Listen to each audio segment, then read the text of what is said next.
मतलब हम लोग पार्ट्स पे थे, तो लॉस फंक्शन निकालना ये हर एल्गोरिथम का मतलब कि कंपोनेंट है, हर एल्गोरिथम में अलग यूज होता है। Hello regularisation.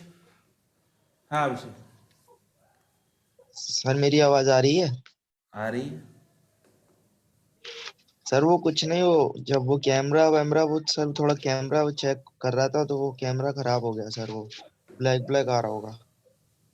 नहीं, ग्रीन आ रहा था। सर जूम क्लिच हो रहा था सर वो मेरा। सर ये बोल रहा था हम इसका कोड कब करेंगे? कल। अच्छा। कल करेंगे। कोड से कोड से थोड़ा और सही समझ आ जाएगा ना?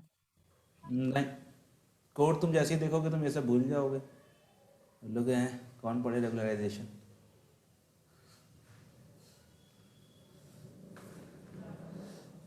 फिर जब कभी दिक्कत होगी तो रेगुलराइजेशन ही काम आएगा, कोड नहीं काम आएगा। हाँ, अब देखिए रेगुलराइजेशन जो कॉन्सेप्ट है ये थ्रू आउट मशीन लर्निंग चलेगा। हम लोग न्यूरल नेटवर्क डीप लर्निंग तक पढ़ेंगे तो वहाँ पर भी हम लोग रेगुलराइजेशन करेंगे।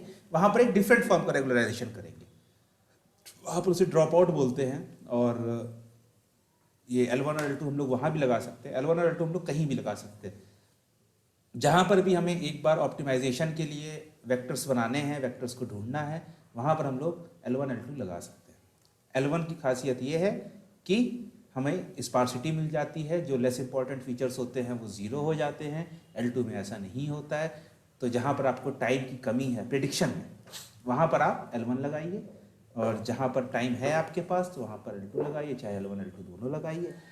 वो आपके ऊपर डिपेंड करेगा कि आप क्या चीज़ ट्राई करना चाहते हैं। सर, आप हाँ, विजुअल स्टूडियो यूज करते हैं क्या? VS code. अच्छा। हाँ, VS स्टूडियो में यूज़ नहीं करता। मेरा काम नहीं है डॉट नेट में अभी, पहले किया था कभी मैंने हाँ मैं करता कुछ। हूँ। तो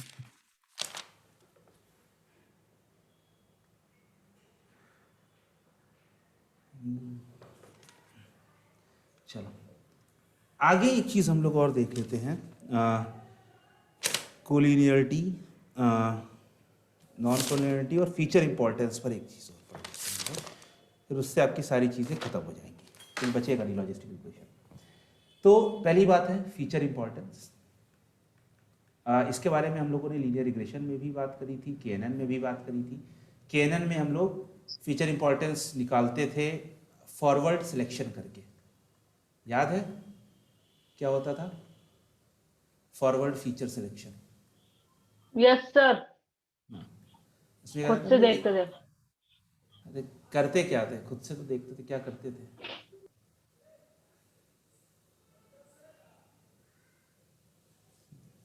उसमें हम लोग एक एक फीचर लेकर मॉडल की एक्यूरेसी निकालते थे। पहले सारे फीचर से इंडिविजुअल मॉडल्स बनाते थे, उसके बाद जिसकी एक्यूरेसी बेस्ट होती थी वो कहते थे वो मॉडल बेस्ट है। फिर उसको लेकर बाकी लोग, बाकी जितने रिमेनिंग है उनके साथ एक एक करके कॉम्बिनेशन बनाते थे। फिर जिस मॉडल की एक्यूरेसी बेस्ट आती थी उससे पता चलता था कि कौन से दो फीचर बेस्ट है। फिर तीसरे चौथे पाँचवें ऐसे हम लोग करते थे। ये काम हमें लॉजिस्टिक रिग्रेशन में करने की जरूरत नहीं है। ये बात मैंने उस टाइम बताई थी कि अगर हमारे पास चार फीचर्स हैं, F1 F2 F3 F4, और इसी के करस्पॉन्डिंग हमें चार वेट वेक्टर्स मिल जाएंगे, W1 W2 W3 और W4। तो हम लोगों ने अभी ऊपर देखा कि जो इंपॉर्टेंट फीचर होगा, ठीक है, जो इंपॉर्टेंट फीचर होगा उसकी W will be big.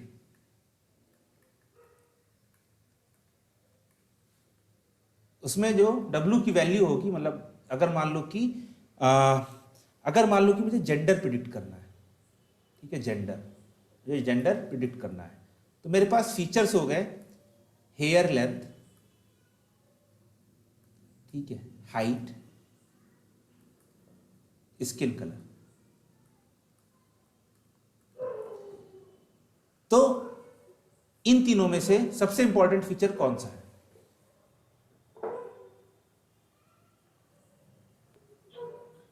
Sir ये हाइट भी है और हेयर लेंथ भी है। सबसे इंपॉर्टेंट? सबसे इम्पोर्टेंट हाइट है। सबसे इंपॉर्टेंट हेयर लेंथ है। जिसके बाल बड़े होंगे वो तो जेंडर आप ज्यादा इजीली बता पाओगे ना। सर लड़के भी बाल लंबे रखते हैं और अरे लड़कियां तो छोटे भी रखती 2 हैं। फीट के 2 फीट के थोड़ी रखते हैं।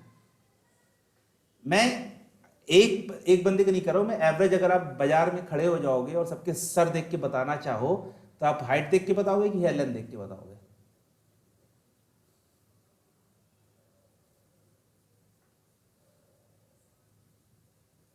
सर हेयर लेंथ तो मतलब अब मैं कैसे बताऊं, मेरे खुद ही नहीं, आपके छोटे छोटे हैं, जैसे। आपके सामने बताओ ना, आपके सामने अगर 10 लोग खड़े हो, ठीक है, तो आप फिर कैसे करोगे?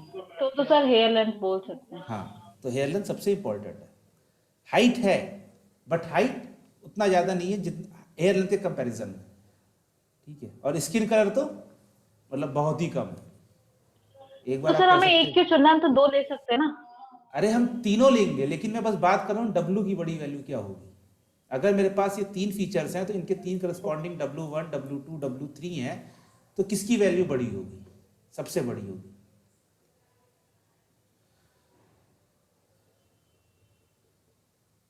तो हमें सबसे बड़ी वैल्यू हेयर हेयर लेंथ की, लेंथ। तो W1 की सबसे बड़ी वैल्यू होगी, ठीक है। W2 की उससे कम होगी, W3 की सबसे छोटी होगी।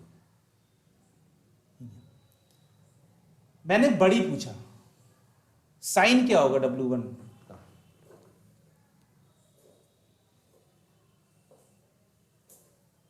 पॉजिटिव। क्यों? सर अब माइनस का साइन तो लेस होता है ना। फिर आप गलती कर रहे बाकी हो। कुछ। देखो, इसीलिए कहता हूँ ध्यान से, जब हम लोगों ने क्लास शुरू करी थी लॉजिस्टिफिकेशन की, तो मैंने कहा था कि हम लोग 2 क्लासेस, लॉजिस्टिफिकेशन बाइनरी क्लासीफायर है, तो अगर मुझे कोई भी 2 चीज़ें प्रिडिक्ट करनी है तो एक पॉजिटिव होगी, एक निगेटिव होगी, एक +1 होगी, एक -1 होगी, ठीक है। तो मैंने एग्जाम्पल दिया था कैट्स और डॉग्स का। इसी को आप चेंज कर लो वुमेन और मैन में, ठीक है। तो ये था ट्रिक क्वेश्चन, जो मैंने क्वेश्चन पूछा था वो था ट्रिक क्वेश्चन। मैंने कहा कि W1 बड़ा तो होगा, बट मैंने साइन नहीं बताया। साइन मैंने इसलिए नहीं बताया क्योंकि मैंने ऊपर इट जेंडर में, डिपेंड्स। हाँ नहीं, क्यों डिपेंड्स? ये डिपेंड्स बोलना सफिशिएंट नहीं है, क्यों डिपेंड्स ये बोलना, ये बताओगे तब जाके डिपेंड्स की वैल्यू है। तो तो इट आपका डिपेंड्स क्वेश्चन है क्यों है, मतलब सर। अब अरे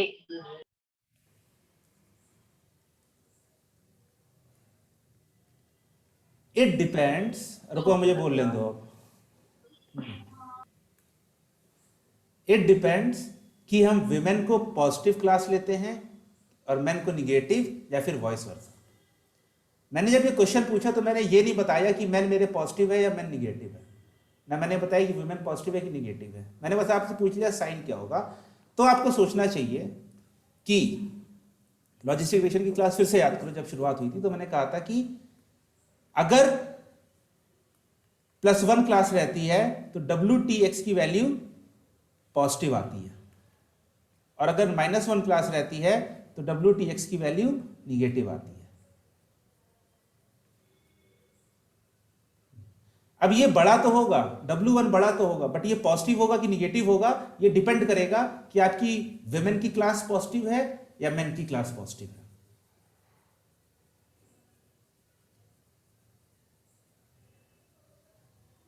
अगर विमेन की क्लास पॉजिटिव है, अगर मान लो कि जो हम लोगों ने अपने लेबल दिए हैं अपनी रोज को, वो हमने बोला है कि विमेन्स आर +1, मेन आर -1, तो ये पॉजिटिव होगा। और अगर हमने इसका उल्टा कर दिया तो ये निगेटिव होगा। बड़ा होगा, W1 की एब्सोल्यूट वैल्यू जो मैग्नीट्यूड है वो ह्यूज होगा, लेकिन वो पॉजिटिव होगा कि निगेटिव होगा वो डिपेंड करेगा आपकी क्लास के ऊपर।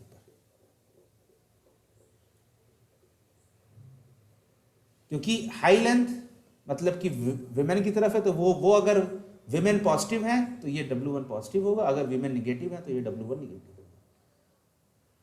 तो इसलिए डिपेंड्स कि आपकी क्लास की लेबलिंग कैसे हुई है। और अगर हम लोग कुछ करेंगे, अभी देखेंगे, कल जो क्वेश्चन देखेंगे, कल जो प्रोजेक्ट देखेंगे, उसमें मैं शायद ट्राई करने की कोशिश करूंगा कि मैं खाली क्लास लेवल चेंज करूंगा, तो आप देखोगे कि W की साइन बदल जाएंगे। Based on the class level.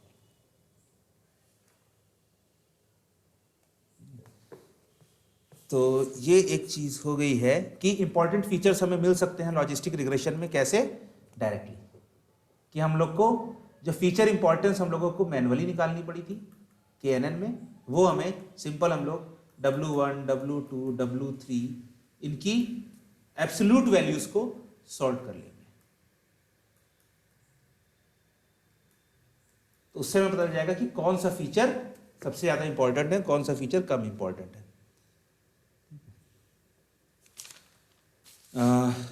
अच्छा, इसी की वजह से, क्योंकि हम लोग W1 W2 W3 की बड़ी और छोटी वैल्यूज को कंपेयर कर सकते हैं, हम समझ सकते हैं कि कौन से फीचर इंपॉर्टेंट है, तो इसी की वजह से हम लोग मॉडल को भी समझ सकते हैं। तो एक टर्म होता है जो हम लोगों ने बात भी करी थी, मॉडल इंटरप्रिटेबिलिटी, जो भी स्पेलिंग होती है, कि मॉडल को आप इंटरप्रेट कर सकते हैं कि नहीं कर सकते हैं। मान लो कि मेरे पास आ गया कि जो वेट्स आ गए हैं वही आ गया कि हेयर लेंथ हाई है, मतलब कि W और इधर फीचर है मेरे पास, तो ये मान लो मेरे पास आ गया 100 और ये आ गया हेयर लेंथ का, ये मेरे पास आ गया 10, ये आ गया स्किन कलर का, ठीक है, और ये मेरे पास आ गया 1 और ये हो जाएगा मेरा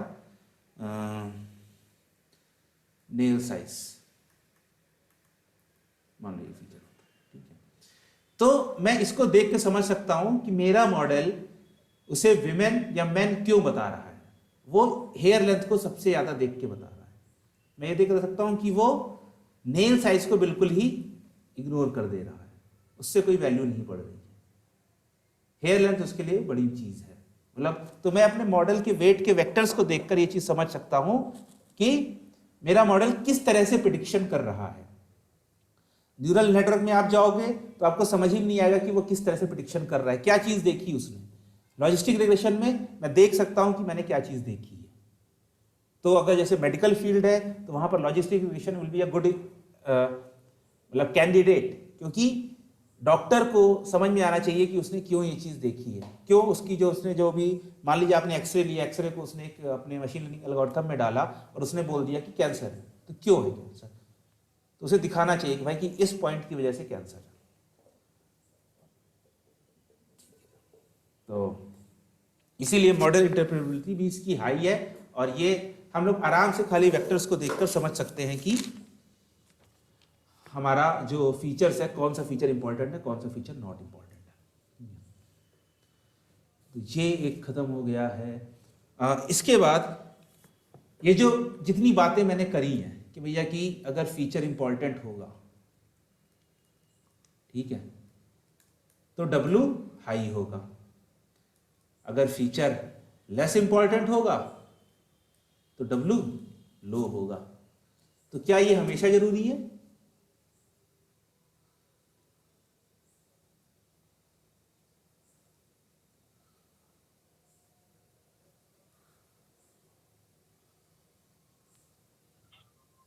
होना तो चाहिए। नहीं, प्लीज से डिपेंड्स। सर नहीं सर, मेरे हिसाब से उल्टा नहीं होना चाहिए। नहीं, फीचर इंपॉर्टेंट है तो W high, feature less important है तो W लो। यही तो ऊपर से लेकर नीचे तक का है ना। तभी देखो ऊपर जैसे जो हेयर लेंथ है तो उसकी W की वैल्यू 100 है, जो नेल साइज है उस पर W की वैल्यू 1 है।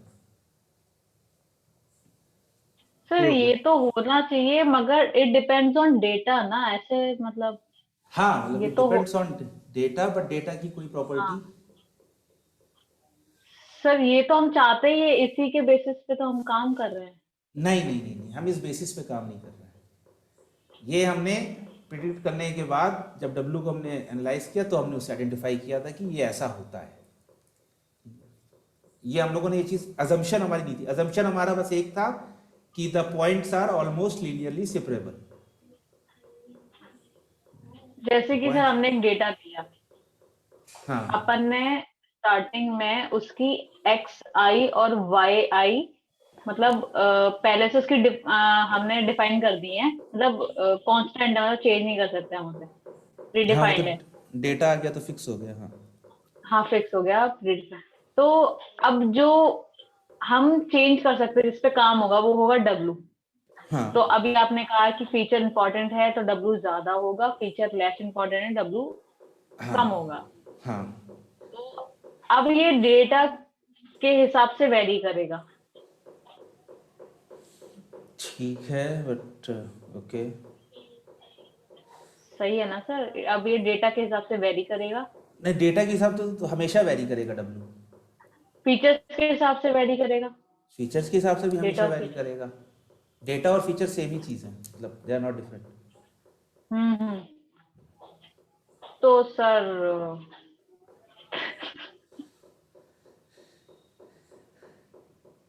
पता नहीं मुझे भी नहीं पता। मतलब उसमें ठीक है, कोई दिक्कत नहीं है, नहीं पता। बोलो तो कि हाँ ठीक है, नहीं समझ में आ रहा। अब जबरदस्ती जोड़ तोड़, मतलब ट्राई करो जोड़ तोड़, कोई उसमें दिक्कत नहीं है नहीं, कि हाँ ये जोड़ मुझे दो वो समझ में जोड़ नहीं आ दो। रहा क्वेश्चन क्या पूछा था मैंने और क्या मतलब बोलना है। मुझे ये समझ में आ हाँ गया कि W फीचर के साथ मतलब अगर फीचर इंपॉर्टेंट W बढ़ेगा, फीचर कम इम्पोर्टेंट है W माइनस होगा, और ये डिपेंड होना चाहिए डेटा पे। मेरे को ये बताना था आपको, ये सही है ना? मैं हाँ, थोड़ा बट और डेटा, पीछे ले। हाँ नहीं थोड़ा ठीक है, थोड़ा सही गए थे। बस इसके आगे था कि डेटा कैसा हो कि ये ऐसा काम करेगा, कि कब ये ट्रिक सही है, कब ये फेल हो जाएगी। तो इसी के लिए कॉन्सेप्ट आता है हमारे पास, कोलिनियरिटी। कोलिनियरिटी पढ़ा पढ़ा है 10th 12th कॉलेज? हाँ पढ़ा है। क्या होता है? अ, सर जो देखो, को तो मीन्स होता है जाने दो, छोड़ दो।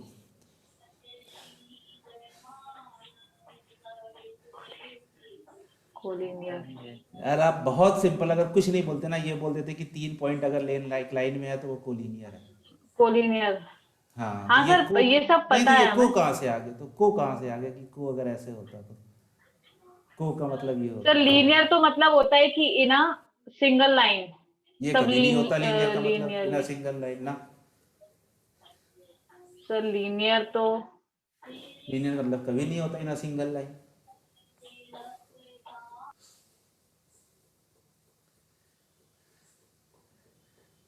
अगर लीनियर का मतलब सिंगल लाइन होता तो जो लीनियर अलजेब्रा इतनी बड़ी फील्ड है, ये क्या खाली लाइन पे चल रही होती?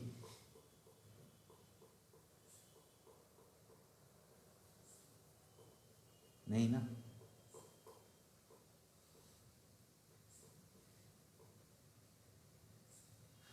तो मैथ्स वापस रिवाइज करो जाके। कोलिनियर होते हैं, 3 points are said to be collinear if they lie on the same line. ठीक है, बट कोलिनियरिटी हमारे में टर्म में डिफरेंट होती है। ये जो हमारी कहानी है जितनी लॉजिस्टिक रिग्रेशन की, कि फीचर इंपॉर्टेंस है तो W हाई होगा, फीचर लेस इंपॉर्टेंट तो W लो होगा, ये एक अजम्पशन पे लाई करते हैं। अजम्पशन क्या है मेरा? कि डेटा इज लीनियरली इंडिपेंडेंट। यहां 4 शब्द हैं, इसका मतलब सबको पता है, डेटा का मतलब पता है, बट लीनियरली इंडिपेंडेंट। अगर ये अजम्पशन काम नहीं है, लीनियरली इंडिपेंडेंट, लीनियरली डिपेंडेंट, ठीक है, अगर ये अजम्पशन नहीं है तो हमारा जो ऊपर W1 की अगर फीचर इंपॉर्टेंट होगा तो उसकी करस्पॉन्डिंग W की वैल्यू हाई होगी, अगर फीचर लेस इंपॉर्टेंट होगा तो उसके करस्पॉन्डिंग W की वैल्यू लो होगी, वो हमारा फेल हो जाएगा अगर डेटा लीनियरली इंडिपेंडेंट नहीं है। तो अगर है, अजम्पशन है कि डेटा है लीनियरली इंडिपेंडेंट, तो हम उसे मान सकते हैं कि हाँ भाई, कि अगर मेरा फीचर इंपॉर्टेंट होगा तो W की वैल्यू हाई होगी, अगर फीचर लेस इंपॉर्टेंट होगा तो W की वैल्यू लो होगी। अब ये लीनियरली इंडिपेंडेंट और डिपेंडेंट क्या होता है? पिछले 2 महीने में हमने इंडिपेंडेंट और डिपेंडेंट टर्म कहां सुना है?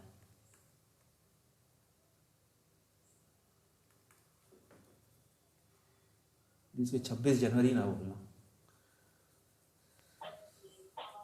नहीं, एक्स वाई, हाँ वेरिएबल, क्या अब variable? Y equals to m x plus b, जो हमने इंडिपेंडेंट वेरिएबल और dependent variable y dependent variable है और x इंडिपेंडेंट वेरिएबल है।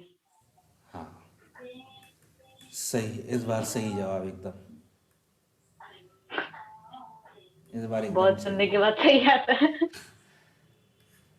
खैर मतलब कि ये भी एक सही क्वेश्चन है, बट हम लोगों ने जो पढ़ा था कि y equals to W1 x1 plus W2 x2, जब हम लोग मल्टीपल लीनियर रिग्रेशन कर रहे थे, W3 x3 plus and so on, मतलब ये भी सही जवाब है। तो इसमें भी यही था कि x1 x2 x3 ये सब इंडिपेंडेंट वेरिएबल्स हैं, और y कैसा है, डिपेंडेंट वेरिएबल, मतलब ये दोनों सेम ही चीज़ है, mx प्लस b, बस वो एक पर्टिकुलर वेरिएबल के लिए है, यहाँ पर आपके पास मल्टीपल है, इंडिपेंडेंट।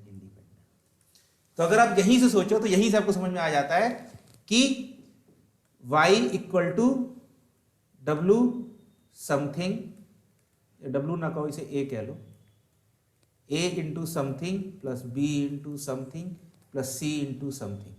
अगर ये है, अगर ये करता है तो y मेरा डिपेंडेंट हो जाएगा, बट अगर ये नहीं करता है तो y मेरा इंडिपेंडेंट हो जाएगा। तो अब हम बात करते हैं, जो हमने लिखा है कि डेटा मतलब कि फीचर्स हमारे जो हैं, features are linearly independent. Features हमारे लीनियरली इंडिपेंडेंट, इसका मतलब क्या है कि मान लो मेरे पास 3 फीचर्स हैं, f1 f2 f3, ठीक है। अगर मैं लिख सकता हूं f1 equal to f2 into something 1.5, मतलब कि जो मेरा f1 फीचर है वो f2 का कुछ मल्टीपल है, तो ये इनके बीच में क्या हो गई, एक डिपेंडेंसी आ गई ना, कि एक वेरिएबल दूसरे के ऊपर डिपेंडेंट है। मतलब मैं एक वेरिएबल को दूसरे वेरिएबल से एक्सट्रैक्ट कर सकता हूं। अगर मैं इसको कन्वर्ट कर दूं, मतलब 1.5 को इधर ले आऊं, तो क्या हो जाएगा, f2 equals to 3 times of f1, मतलब जो मेरा f2 है वो 3 से मल्टीप्लाई कर दो f1 को, और आपका वो मतलब कि आपके पास f2 की वैल्यू हो जाएगी। तो ये एक डिपेंडेंसी है दोनों के बीच में, तो ये लीनियरली डिपेंडेंट, इंडिपेंडेंट नहीं हुए, ये डिपेंडेंट हुए। इसका एग्जांपल देता हूं कि मान लो आपके पास जो डेटा सेट है, तो डेटा सेट में आपके पास आपकी बेसिक सैलरी है और आपका बोनस, और सॉरी फ्लेक्सिबल सैलरी है, ठीक है, फ्लेक्सिबल सैलरी है। तो अब मेरे कंपनी में क्या होता है कि जो बेसिक होता है, तो बेसिक का 1.5 टाइम्स होता है फ्लेक्सिबल। तो अगर मान लो मेरे पास ये 10 लाख है बेसिक, तो मेरे पास 15 लाख फ्लेक्सिबल हो जाता है।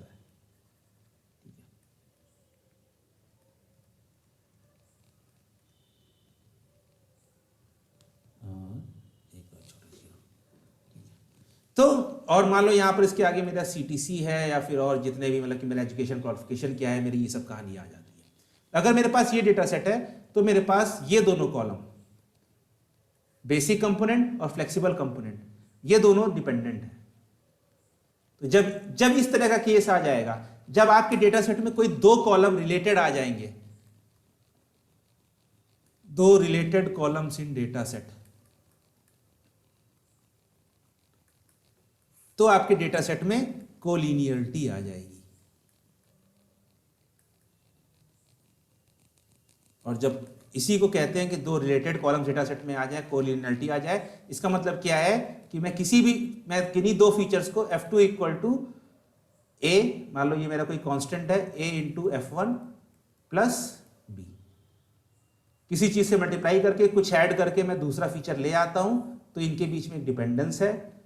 जैसे कि ये बेसिक और फ्लेक्सिबल वाला कंपोनेंट होता है, तो मेरा फ्लेक्सिबल मेरा बेसिक का वो है, ठीक है, मतलब कि 1.5 टाइम्स है। तो b की वैल्यू 0 हो गई, a की वैल्यू 1.5 हो गई है। तो मेरे डेटा सेट में अगर कोलिनियरिटी आ जाती है, तो मेरा जो मेरी कंडीशन थी ऊपर वाली, जे वाली, ये फेल हो जाएगी, ये फेल हो जाएगी। वो कैसे होगी मैं दिखा सकता हूं, लेकिन अभी थोड़ा टाइम कम है। इसी के बाद एक बात और करते हैं, मल्टी कोलिनियरिटी।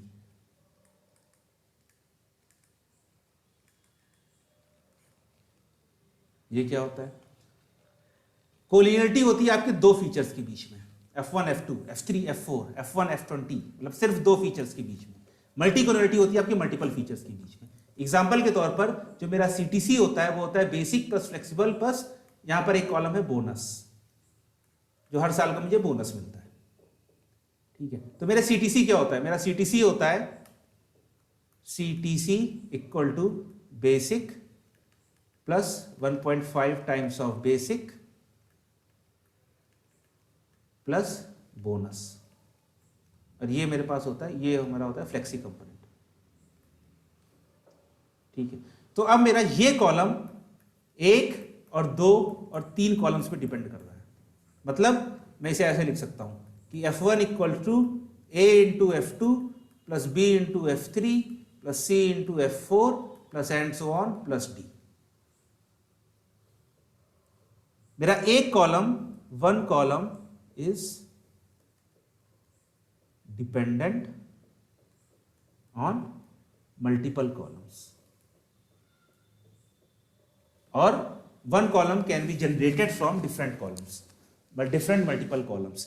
तो इस केस को हम लोग कहते हैं मल्टी कोलिनियरिटी, कि अब आपके एक कॉलम बहुत सारे कॉलम से मिलकर कोलिनियर हो गया। तो हम चाहते हैं हमेशा लीनियर मॉडल्स में कोलिनियरिटी या मल्टी कोलिनियरिटी ना रहे। ये लीनियर रिग्रेशन में भी चलेगा, ये लॉजिस्टिक रिग्रेशन में भी चलेगा, क्योंकि उससे अगर वो रहती है तो हमारी जो ये वाली जो ट्रिक है कि हम लोग अपने फीचर्स को पहचान सकते हैं कौन से इंपॉर्टेंट फीचर्स हैं based on their weight vectors, ये ट्रिक हमारी फेल हो जाती है अगर आपके डेटा सेट में कोलिनियरिटी है तो। ठीक है, ओके 2 मिनट है, मैं समझा सकता हूं मैं। ठीक है, मान लो मेरे पास 3 फीचर्स हैं F1 F2 F3। ठीक है, और मेरे पास वेट्स आ गए हैं 1 2 और 3। ठीक है, मेरे पास ये 3 वेट्स आ गए F1 F2 और F3 के। ठीक है, और एक इक्वेशन एग्जिस्ट करती है कि F1 equals to 1.5 times of F2। इसका मतलब क्या हो गया? F2 equals to 3F1। ठीक है, अब मेरे पास ये वेट्स हैं, ये फीचर्स हैं, तो मुझे अगर अब निकालना है कि मुझे प्रिडिक्शन करना है, तो प्रिडिक्शन के लिए मैं क्या करूंगा? वेट को फीचर से मल्टीप्लाई करूंगा और ऐड कर दूंगा, तो ये मेरे पास आ जाएगा 1 into F1 plus 2 into F2 plus 3 into F3। ठीक है, ये आ गया। अच्छा, क्योंकि मेरे फीचर्स कोलिनियर है तो मैं पता है कि F2 को मैं रिप्लेस कर सकता हूं 3F1 से, तो मैं इसे क्या कर दूंगा? 1 into F1 plus 2 into 3 into F1 plus 3 into F3। फिर मेरे पास आ गया F1 plus 6F1 plus 3F3, और ये मेरे पास आ गया 7F1 प्लस 3F3। इसको मैं क्या लिख सकता हूं? इसको मैं लिख सकता हूं 7F1 plus 0F2 plus 3F3। ये चीज मैं लिख सकता हूं। जब मैं ये लिख सकता हूं तो ये मुझे क्या बता रहा है कि F1 का जो वेक्टर है वो है 7, F2 का वेक्टर है 0, F3 का वेक्टर है 3। F3 का वेक्टर है 3। तो अगर मैं इसे मानता हूं तो इसके हिसाब से मेरा F1 क्या है? मोस्ट इंपॉर्टेंट फीचर है, और F2 क्या है? लीस्ट इंपॉर्टेंट फीचर है।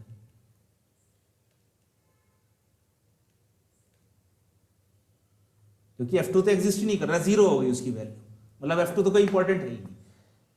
ठीक है, ये हमारा ये निकल के आया।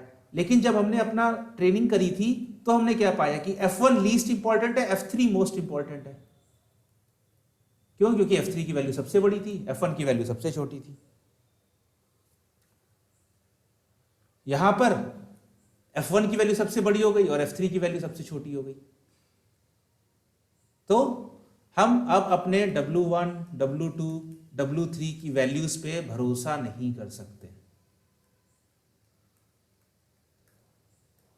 क्यों नहीं कर सकते?